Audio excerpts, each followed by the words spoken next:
All right. Everybody says it's a masterpiece. We'll see. This is the Cormac McCarthy Blood Meridian. I'm gonna put a bunch of accents in this. Sorry, you don't like it. Fuck you. There you go. Chapter 1. See the child. He is pale and thin. He wears a thin and ragged linen shirt. He stokes the scullery fire. Outside lie dark turned fields with rags of snow, and darker woods beyond that harbor yet a few last wolves. His folk are known for hewers of wood and drawers of water, but in truth his father has been a schoolmaster. He lives in drink. He quotes from poets whose names are now lost. The boy crouches by the fire and watches him. Night of your birth, 33. The Leonids, they were called. God, how the stars did fall. I looked for blackness, holes in the heavens, the dipper stove. The mother, dead these 14 years, did incubate in her own bosom the creature who would carry her off. The father never speaks her name. The child doesn't know it. He has a sister of the world that he won't see again. He watches pale and unwashed. He can neither read nor write, and in him broods already a taste for mindless violence. All history present in that visage. The child, the father of the man.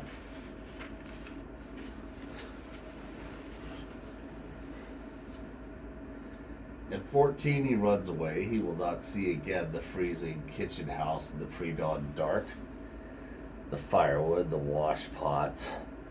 He wanders west as far as Memphis, a solitary migrant upon that flat and pastoral landscape. Blacks in the fields, lank and stooped, their figures spider-like among the balls of cotton. Shadowed agony in the garden. Against the sun's declining figures moving in the slower dusk across a paper skyline. A lone dark husbandman pursuing mule and harrow down the rain-blown bottomland toward night. A year later, he is in St. Louis. He is taken on for New Orleans aboard a flatboat.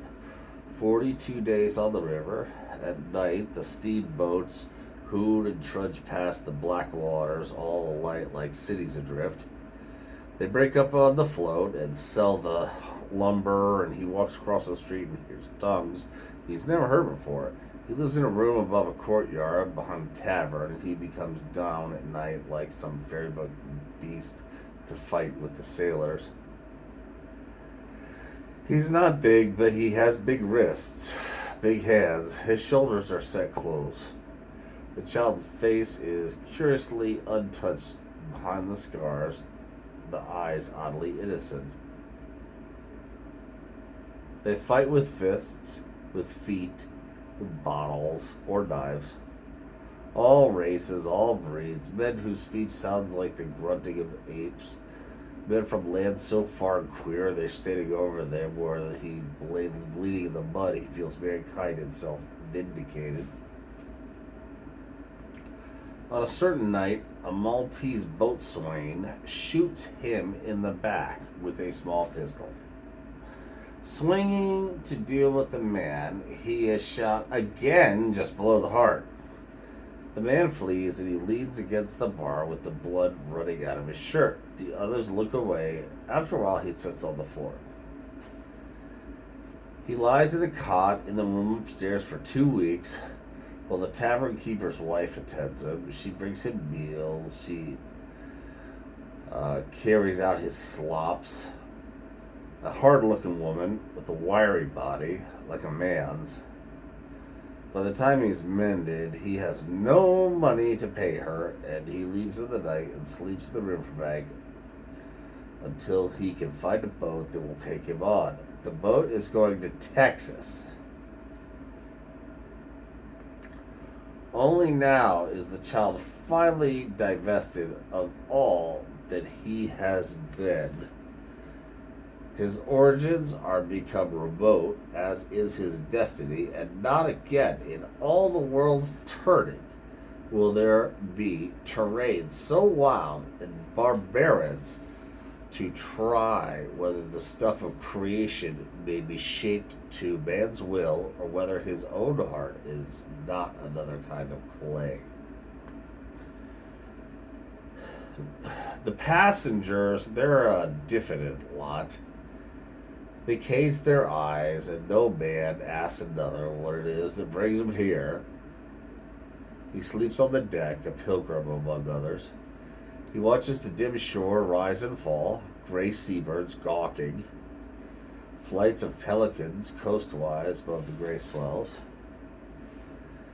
They disembark aboard a lighter, settlers with their chattels all studding the low coastline, the thin bite of sand and scrub pine swimming in the haze.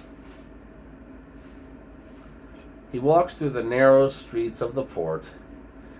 The air smells of salt and new sawn lumber. At night, whores call to him from the dark like souls in want. A week and he is on the move again. A few dollars in his purse that he's earned, walking the sand roads of the southern night alone, his hands balled in the cotton pockets of his cheap coat. Earthen causeways across the marshland. Egrets in their rookeries, white as candles among the moss. The wind has a raw edge to it and leaves lope by the roadside and skelter on in the night fields. He moves north through small settlements and farms, working for day wages, and found.